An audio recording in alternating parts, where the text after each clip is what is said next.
Dlaczego Mercedes S z 1928 roku pojawia się w historii motoryzacji w momencie, który wydaje się niemal graniczny, jakby był zawieszony pomiędzy światem przedwojennej techniki, a zupełnie nową epoką sportu samochodowego? Bo dokładnie taki był kontekst jego narodzin. Europa drugiej połowy lat 20. była kontynentem, który próbował wrócić do normalności po katastrofie Wielkiej Wojny. Przemysł odbudowywał się powoli. Drogi wciąż były w większości wąskie, kręte i nieutwardzone, a samochód, mimo dynamicznego rozwoju, wciąż pozostawał luksusem, a nie masowym środkiem transportu. Jednocześnie właśnie wtedy rodziło się nowe zjawisko – motorsport, jako pole realnej rywalizacji technicznej. Wyścigi górskie, rajdy długodystansowe i próby szybkości na drogach publicznych stawały się sprawdzianem nie tylko odwagi kierowcy, lecz przede wszystkim jakości konstrukcji. Stawały się miejscem testu, który odbywał się przy udziale publiczności i który można było zmonetyzować. Mercedes S pojawił się dokładnie w chwili, gdy samochód przestał być wyłącznie symbolem prestiżu, a zaczął być obiektem fascynacji szerokich mas. Wyścigi motorsport spowodował, że samochód stał się jak gdyby bardziej namacalny. Nie był tym czymś, co posiada tylko jaśnie hrabia. Stał się obiektem codziennych dyskusji i emocji. Dlaczego nie da się zrozumieć Mercedesa S bez cofnięcia się do roku 1926? Ponieważ 28 czerwca 1926 roku doszło do fuzji dwóch firm, które wcześniej rywalizowały ze sobą zarówno technologicznie, jak i symbolicznie. Daimler Motoren Gesellschaft oraz Benz. W ten sposób powstał Daimler-Benz. Nowy koncern nie był jedynie formalnym połączeniem kapitałów.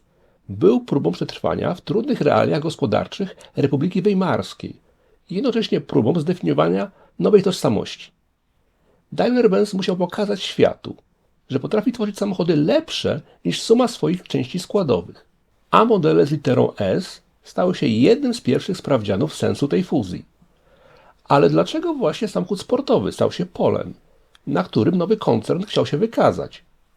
Dlatego, że sport był najszybszą drogą do prestiżu i przyciągnięcia uwagi. Zwycięstwa w rajdach i wyścigach górskich nie tylko budowały markę, ale również dostarczały bezlitosnej informacji zwrotnej. Każda porażka obnażała słabość konstrukcji. Każda wygrana potwierdzała słuszność obranej drogi.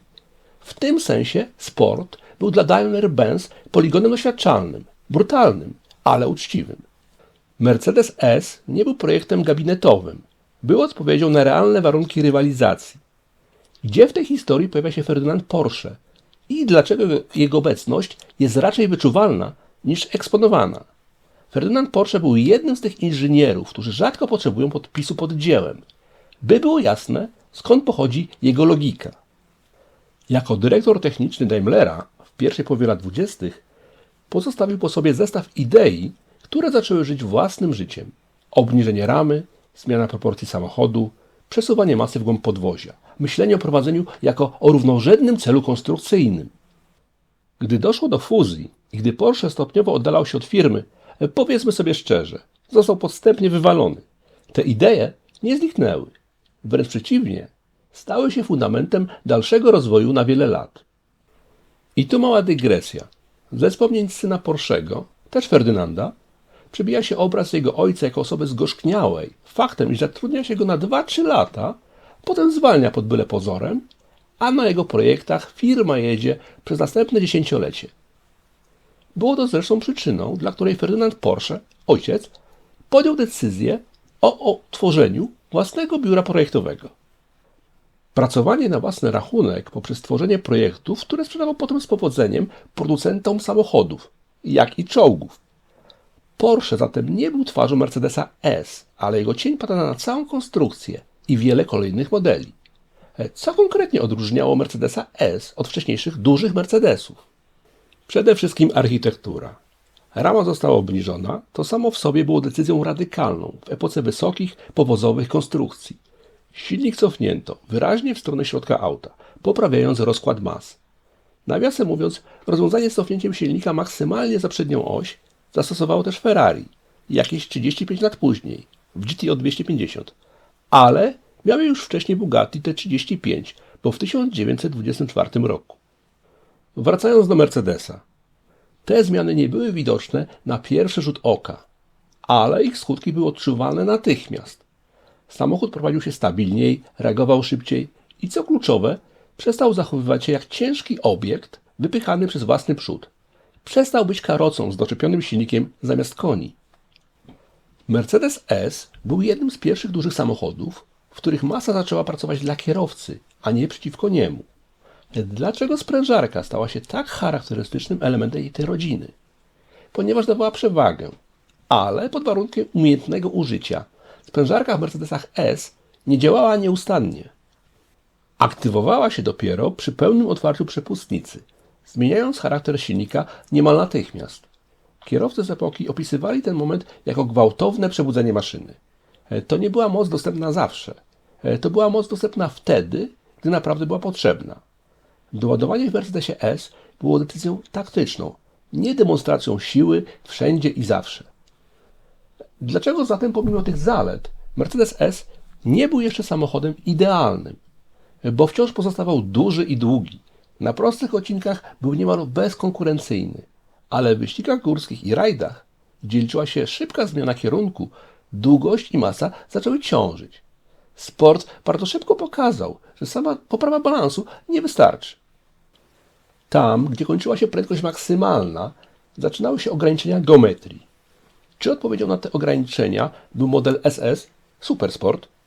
Częściowo tak.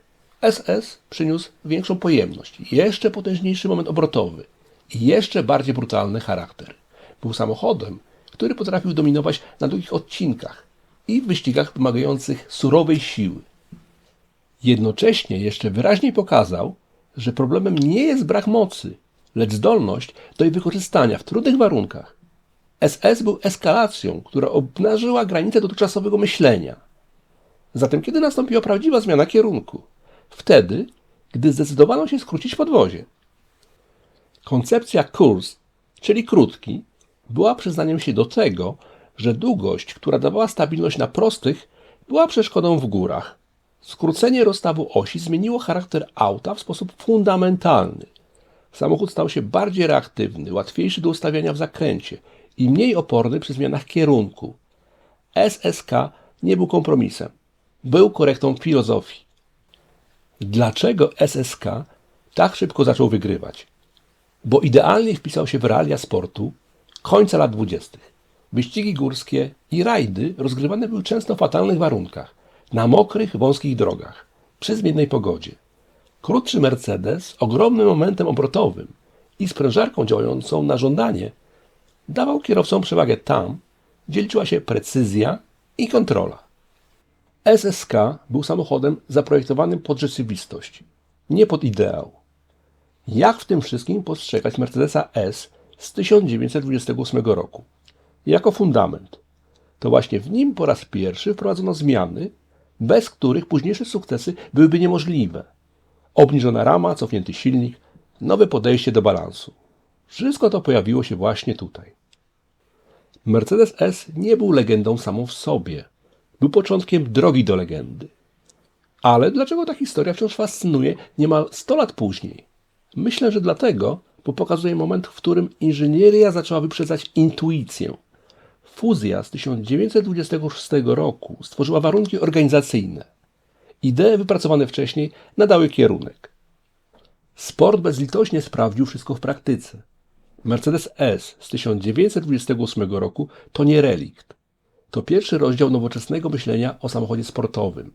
No może nie pierwszy. Był przecież Bugatti T35. Ale na pewno pierwszy Mercedes stworzony z tej szkoły projektowania. Rodzina Mercedesów S, SS i SSK to nie zbiór modeli. To zapis procesu myślenia. A Mercedes S z 1928 roku to jego pierwszy odważny akapit. A wy co sądzicie o Mercedesie S? To wciąż rekwizyt z epoki filmu niemego? Czy pierwszy powiew nowoczesności, z której miały potem słynąć Mercedesy? Ciekawy jestem waszej opinii. Proszę podzielcie się nią w komentarzach. A jeśli chcecie być informowani o następnych filmach, to możecie zasubskrybować kanał. I do następnego.